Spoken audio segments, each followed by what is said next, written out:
پچھلے رمضان میں کتنے لوگ ہمارے ساتھ تھے جو اس رمضان کے اندر نہیں ہیں.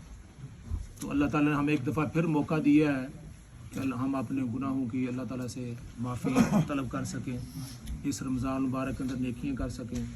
نبی پاک صلی اللہ علیہ وسلم نے شاہ فرمایا کہ اس رمضان مبارک کے اندر جو شخص نفل ادا کرتا ہے اس کو فرضوں کے برابر ثواب ملتا ہے، اور جو فرض ادا کرتا ہے فرمایا اس کو 70 فرضوں کے برابر ثواب ملتا ہے.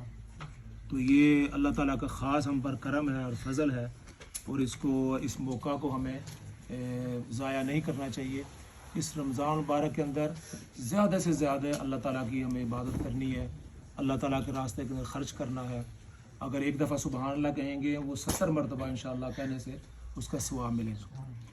نبی پاک صلی اللہ علیہ وسلم کی ایک حدیث آپ حضرات کے سامنے پیش کرتا ہوں.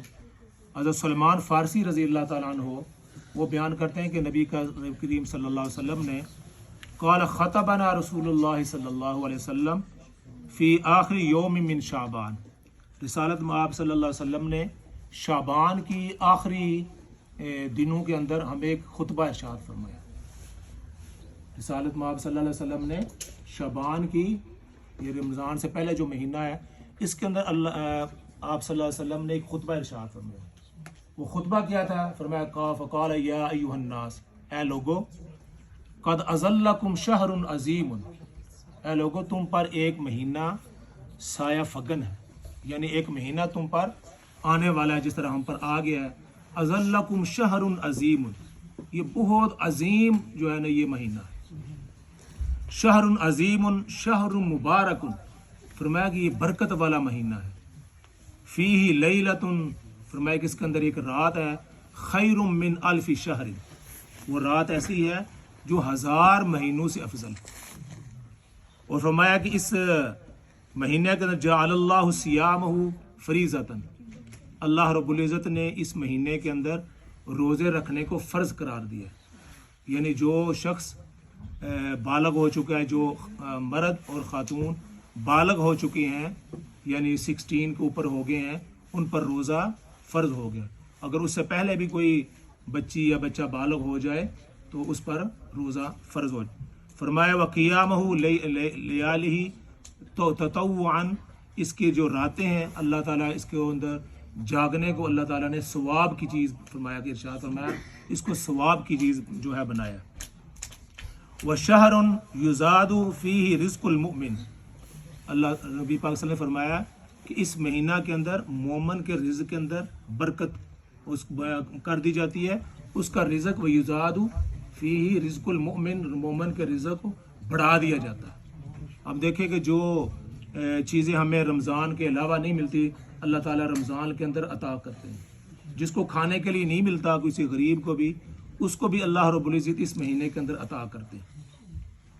اور فرمایا کہ اس کے اندر کیا من فطر فیہ صائما کان لہ مغفرۃ لذنوبہ، فرمایا کہ جو شخص کسی روزہ دار کا روزہ افطار کرائے گا، من فطر صائما کان لہ مغفرۃ لذنوبہ، فرمایا کہ جو شخص کسی روزہ دار کا روزہ افطار کرائے گا تو اس کے گناہوں کے لیے یہ اس کی گناہوں کی بخشش ہو جائے گی اور اس کی مغفرت ہوگی. وَإِتْقُم مِّنَ النَّارِ، اور فرمایا کہ اللہ رب العزت اس کو جہنم سے خلاصی عطا فرمائیں گے. کس چیز پر؟ ایک روزہ افطار کرانے پر. کیا ہوگا؟ اللہ تعالیٰ اس کے گناہوں کو معاف فرمائیں گے اور اس کو جہنم سے خلاصی عطا فرمائیں گے.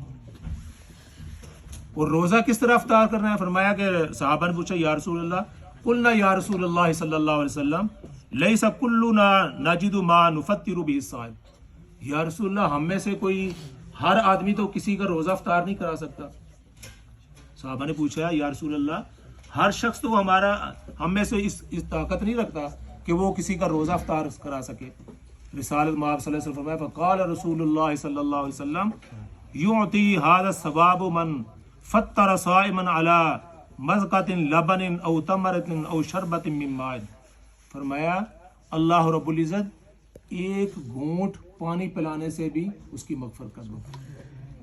روزہ کی طرف افطار کر رہے ہیں، کوئی فرمایا کہ کوئی شخص کسی کو ایک کھجور دے دیتا ہے تو یہ بھی اس کے اندر شامل ہے روزہ افطار کرانے. یہ نہیں کہ بہت سارا وہ کوئی اہتمام کرے افطاری کا ٹائم، فرمایا کہ ایک کھجور بھی دے دیتا ہے، اور فرمایا کہ دودھ ایسا جو پانی ملا دودھ یعنی لسی کسی کو پلا دیتا ہے، یہ بھی اس کے اندر شامل ہے، اور کسی کو ایک کھجور دے دیتا ہے، ایک پانی کا گھونٹ دیتا ہے، فرمایا اس پر بھی اللہ رب العزت مغفر فرما دیتے ہیں۔ وَهُوَ شَهْرٌ أَوَّلُهُ، فرمایا اس کا اول جو عشرہ ہے جو ابھی شروع ہو چکا ہے، یہ یعنی 10 عشرہ کہتے ہیں 10 کو، اس کا جو پہلا عشرہ ہے فرمایا کہ یہ اللہ کی رحمت کا عشرہ ہے، اولہ رحمت، یہ اللہ کی رحمت کا عشرہ ہے، اللہ کی رحمت کو اس عشرہ کے اندر ہم نے سمیٹنا ہے۔ اور فرمایا کہ وَأَوْسَطُهُ مَغْفِرَةٌ، اور اس کا جو درمیانہ عشرہ ہے یہ اللہ کی مغفرت کا عشرہ ہے۔ اور فرمایا کہ تیسرا جو ہے وَآخِرُهُ، آخری جو عشرہ ہے فرمایا اتقم من النار، اللہ سے جہنم سے خلاصی کا عشرہ۔ اور یہ 3 عشرے ہیں، اول جو ہے فرمایا کہ یہ رحمت کا عشرہ ہے، دوسرا جو ہے مغفرت کا عشرہ ہے، اور تیسرا فرمایا اتقم من النار، یہ جہنم سے خلاصی کا عشرہ۔ اب اس مہینہ کے اندر ہم نے اللہ رب العزت کو راضی کرنا ہے، اور یہ فرمایا کہ یہ جو رمضان المبارک ہے یہ قرآن کا مہینہ ہے۔ دیکھیں کسی بھی اور مہینہ کے اندر اتنی قرآن حکیم کی تلاوت نہیں ہوتی جتنی اس رمضان المبارک کے اندر تلاوت کی جاتی ہے۔ ہر شخص، ہر بڑا بوڑھا، خواتین، ہر آدمی قرآن حکیم کی تلاوت کرتا ہے۔ فرمایا کہ شہر رمضان الذی، اس کی بنیادی وجہ یہ ہے شہر رمضان الذی انزل فیہ القرآن، کہ قرآن مجید جو ہے اسی مہینہ کے اندر نازل ہوا۔ اور فرمایا کہ نبی پاک صلی اللہ علیہ وسلم نے شاہ فرمایا الف لام میم، فرمایا کہ یہ ایک لفظ نہیں ہے، یہ 3 حرف ہیں، الف حرف، لام حرف، میم حرف۔ فرمایا کہ یہ 3 حرف ہیں، اور ہر حرف کے بدلے میں اللہ رب العزت 10 نیکیاں انسان کو عطا کرتا ہے۔ اور رمضان مبارک کے اندر ہوتا ہے جو 10 ہیں اس کو وہ 70 ہو جاتی ہیں، کیونکہ ہر نفلی جو عبادت ہے وہ اس کا درجہ بڑھا کر 70 کے برابر کر دی جاتی ہے۔ رمضان غیر رمضان کے اندر کوئی آدمی 1 پاؤنڈ دیتا ہے تو اس کو 1 پاؤنڈ کا ثواب ملتا ہے یا 10 پاؤنڈ کا ثواب ملتا ہے، لیکن وہ اگر رمضان مبارک کے اندر وہ کسی کو دیتا ہے، صدقہ کرتا ہے، تو فرمایا وہ 70 پاؤنڈ خرچ کرنے کے برابر ثواب ملتا ہے۔ تو آج کا تو یہ درس ہی ہے کہ اس کے اندر ہمیں چاہیے کہ ہم قرآن حکیم کی تلاوت جو ہے نا اس کو اپنا معمول بنائیں۔ خواتین جو ہیں اپنے گھروں کے اندر بھی کم از کم جو ہے نا اس رمضان مبارک کے اندر 1 نہیں 2 نہیں 3 جتنے سے زیادہ قرآن حکیم آدمی پڑھ سکتا ہے قرآن حکیم کی تلاوت کریں، اس کا انشاءاللہ العزیز بہت بڑا اجر بھی ملنا ہے اور بے شمار نیکی ہیں۔ قرآن حکیم کے جو الفاظ ہیں اور حروف ہیں ان کا کوئی شمار نہیں کر سکتا، اور پھر رمضان مبارک کے اندر جب پڑھیں گے تو اللہ رب العزت ان کی نیکیوں کو اور بڑھا دیں گے۔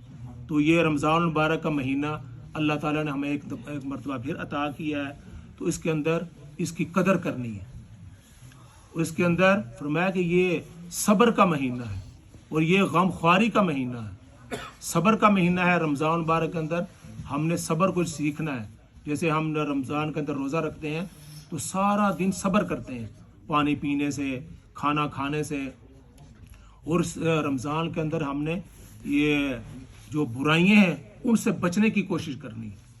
ہم کوشش کریں کہ ہمارے زبان سے، ہمارے ہاتھ سے، ہمارے کسی بھی عمل سے کسی دوسرے کو تکلیف نہ پہنچے۔ تو اللہ رب العزت مجھے بھی اور آپ کو بھی اس رمضان مبارک کی قدر کرنے کی توفیق عطا فرمائے۔ انشاءاللہ یہ سلسلہ جاری رہے گا۔ اللہ تعالی ہمیں رمضان مبارک کے اندر اپنی ساعتوں کو سمیٹنے کی توفیق عطا فرمائے۔ وآخر